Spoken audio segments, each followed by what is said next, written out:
Precisamente nos acompaña esta mañana la diputada de Coalición Canaria en el Congreso, Ana Oramas. ¿Qué tal, señora Oramas? Buenos días. Hola, Muy buenos días. Le toca una legislatura dura esta que termina. Yo creo que nadie se esperaba estos 4 años, pero sobre todo los 2 últimos años. Yo creo que ni los ciudadanos, ni los políticos, ni los países europeos, ni el mundo, ¿no? ¿Va a ser peor lo que nos queda que lo que hemos vivido? Yo creo que sí. Yo creo que más que peor va a ser, los grandes ajustes se van a hacer en el año 2012, 2013 y 2014. Y en este momento la gran incertidumbre es si va a haber una verdadera crisis, una recesión económica, ¿no? El problema es que el objetivo no es limitar el déficit, el objetivo es crecer para que haya empleo. Pero hasta que no se haga una limitación de déficit, pues no se va a poder crecer, no va a poder haber crédito para las empresas y los ciudadanos. Y yo creo que hay un exceso de las fuerzas políticas y de las autoridades europeas en que el objetivo es el déficit y no la reactivación económica y la creación de empleo, que Obama ha criticado a Europa por eso, por cierto. O sea, que coincide un poco con lo que está diciendo últimamente el candidato socialista Alfredo Pérez Rubalcaba, que dice que a lo mejor nos hemos pasado con los recortes. Pues que se lo diga el presidente Zapatero y a doña Elena Salgado, ¿no? Él ha formado parte de ese gobierno. Yo creo que sí, que hay un exceso de autoridades europeas en que la prioridad, el déficit en sí mismo no debe ser un objetivo. El limitar el déficit es para que haya dinero para la reactivación económica. Todos tenemos claro que no se puede gastar más de lo que se ingresa, pero que hay que saber que para que al final, si no es una pescadilla que se mueve la cola, si la gente no tiene trabajo, la gente no consume, si no se consume no se vende, si no hay venta no hay empresa, y si no hay empresa al final no hay ingresos y vuelve a haber déficit, ¿no? Y hay que ver cómo se rompe ese camino, ¿no? Señora Oramas, enseguida entramos en el balance de lo que ha sido toda esta legislatura por parte de su grupo, el trabajo realizado, pero no sé yo, hablando de Zapatero, si se ha sido justo con la gestión de Zapatero, sobre todo en estos últimos meses, porque ha sido en este momento como el blanco, el objetivo y como el culpable de alguna manera de todo lo que está pasando. ¿Se ha sido injusto? ¿Se está haciendo en este momento? Yo creo que ayer el presidente Paulino Rivero dijo una cosa muy seria. Yo creo que la crisis nos hemos dado cuenta que es mundial, que es global.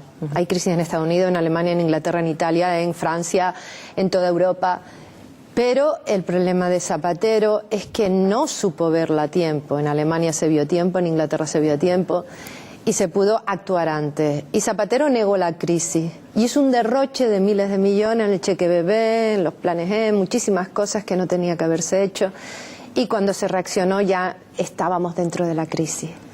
Y en ese sentido yo creo que él, la culpa no es culpable de la crisis, pero sí es el culpable de no haber tomado las medidas a tiempo, ¿no? Y al final, cuando ha tomado las medidas que hubiera tomado cualquier presidente del gobierno. En este momento están en dificultades todos los presidentes de países que están en crisis económica. En Portugal perdió las elecciones, el Partido Socialista lo ganaron los conservadores, en Grecia pasó lo contrario, perdieron los conservadores, la señora Merkel ha perdido las elecciones, el señor Sarkozy, el señor Cameron hoy, es la noticia también de la situación política nefasta, y yo creo que los ciudadanos castigan al gobernante, sea el que sea del partido, en una situación de crisis económica, porque no entienden las medidas ni entienden la situación económica.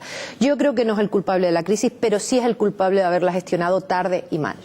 Y leo además en su blog esta mañana que dice usted que PP y PSOE lo que van a hacer es intercambiar papeles. Usted está observando que el que criticaba los recortes, que en este caso era el Partido Popular, ahora pues ya los va proponiendo, y como veíamos en el caso de Rubalcaba, quien su gobierno los había promovido, ahora también se vuelve en contra. ¿Usted cree que esta va a ser la tónica para esta campaña electoral? Yo creo que espero que después de la campaña electoral el PSOE y el PP dejen de dar un discurso distinto si están en el gobierno o en la oposición. Y en ese sentido yo creo que después de las elecciones, que acabe el debate político, hay que sentarse en una mesa, todas las fuerzas políticas de este país, y llegar a un acuerdo y decirle a los ciudadanos que vienen tiempos difíciles, que va a haber que trabajar muchísimo, que va a haber que hacer grandes sacrificios para que la gente que no tenga trabajo, y dejarnos de tener doble discurso. Lo que no se puede hacer es, si tú estás en Madrid en la oposición, decir que se están haciendo recortes en sanidad y, sin embargo, si eres el gobierno central, decirle a doña Esperanza Aguirre que tiene que recortar. Al final, todas las comunidades autónomas, todos los ayuntamientos y todos los gobiernos van a hacerlo. Y lo que no puede pasar tampoco es que, igual que Zapatero semi-engañó a los españoles hace 4 años, ahora el Partido Popular tenga un discurso de decir que va a bajar los impuestos y va a subir las ayudas a todo el mundo, que va a subir las pensiones, que va a subir las ayudas para los autónomos, y encima va a bajar los impuestos. En una familia, si tú ganas 1.000 y los gastos son 2.000, o suben los ingresos, suben los impuestos o bajan los gastos. Y yo creo que el señor Rajoy, los españoles le apoyarían mucho más si fuera valiente de decir Bueno, voy a bajar los impuestos, pero para eso voy a bajar este gasto y este gasto. ¿Cómo vas a pagar todo eso que estás prometiendo? Y eso hay que decirlo claramente. Yo creo que la campaña electoral no se está haciendo clara, ni por el señor Rubalcaba ni por el señor Rajoy.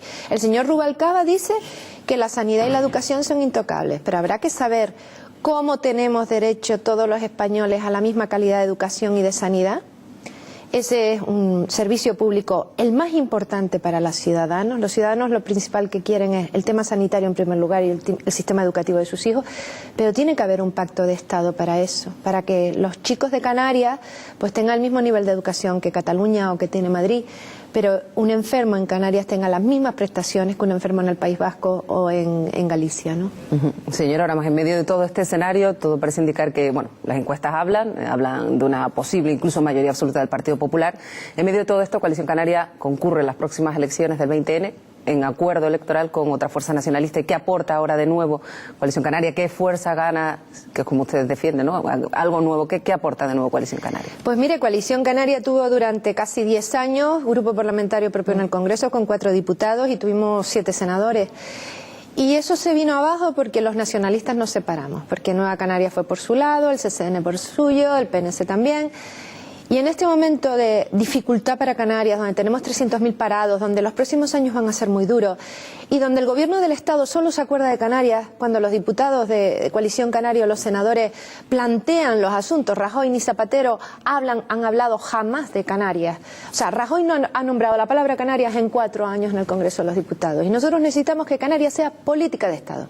Y que el gobierno de la nación, sea el del que sea, se ocupe de Canarias y de políticas distintas. Los aeropuertos canarios son distintos que los peninsulares. No puede haber un criterio de rentabilidad económica, porque si no se cerraría el aeropuerto de La Palma o el aeropuerto del Hierro. Nosotros vivimos del turismo, nosotros no podemos tener las mismas tasas aéreas que otras comunidades. Nuestra agricultura no puede competir con Marruecos ni con el resto de la agricultura de la península si no hay la subvención al sector agrario y las ayudas del POSEI.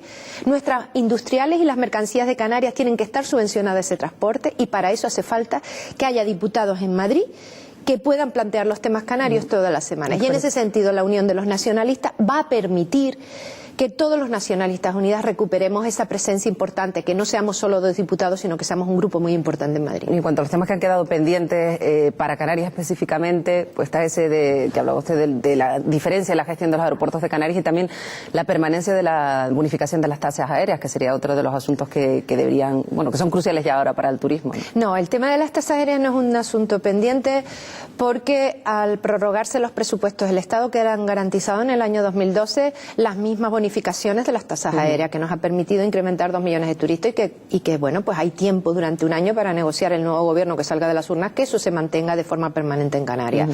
Hay temas que se han quedado pendientes por la anticipación de las elecciones nacionales.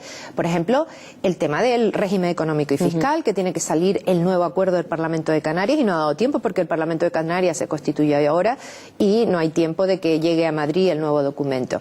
Está pendiente el desarrollo todo de la nueva ley de aguas, de las aguas canarias, que ahora tiene que afectar a la ley de hidrocarburos, a muchas de las leyes, a la ley de costa.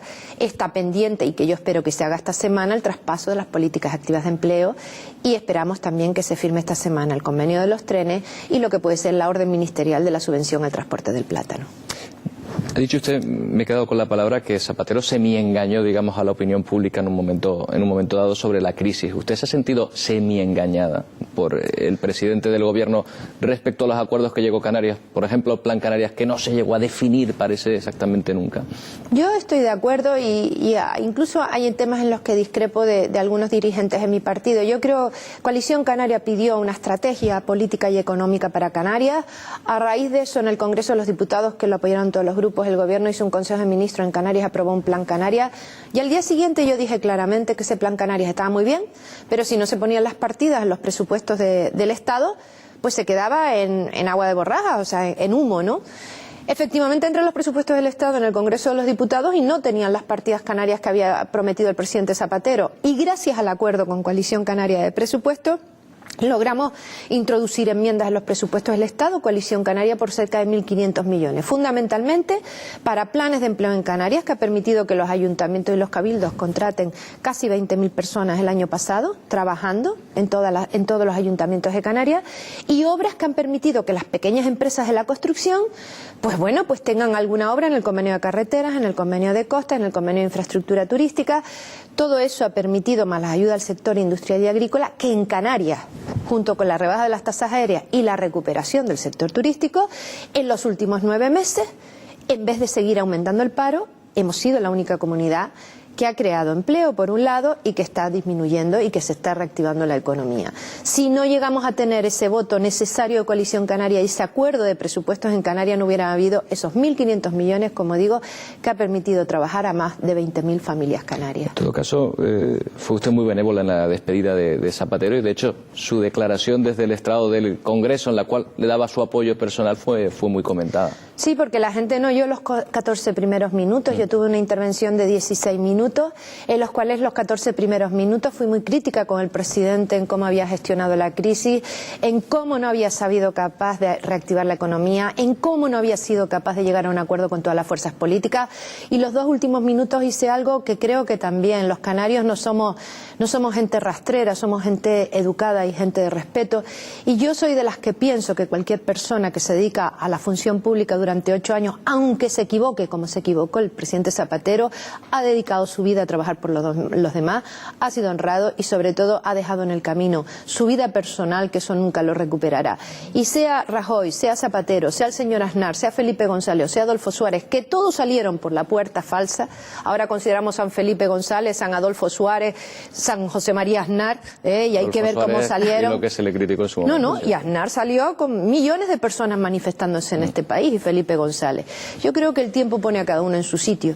Y yo al presidente Zapatero no me gustaría juzgarlo solo por los 2 últimos años de la crisis económica, sino creo que en los últimos 8 años se han hecho avances en políticas de igualdad y políticas sociales. Ahí está la ley de dependencia, están las políticas de igualdad, el matrimonio homosexual, muchísimas cosas en este país, la ley de víctimas del terrorismo, el avance en materia antiterrorista. Y bueno, tiene un 0 en gestión económica, pero yo creo que hay otros avances que a lo largo de la historia pues seguramente los ciudadanos le reconocerán. Por cierto, como que no quieres la cosa, ¿nos dicen los candidatos de Coalición Canaria al Congreso? No, los del Congreso yo creo que se han definido. Pedro Quevedo por la provincia de Las Palmas de Gran Canaria como cabeza de lista.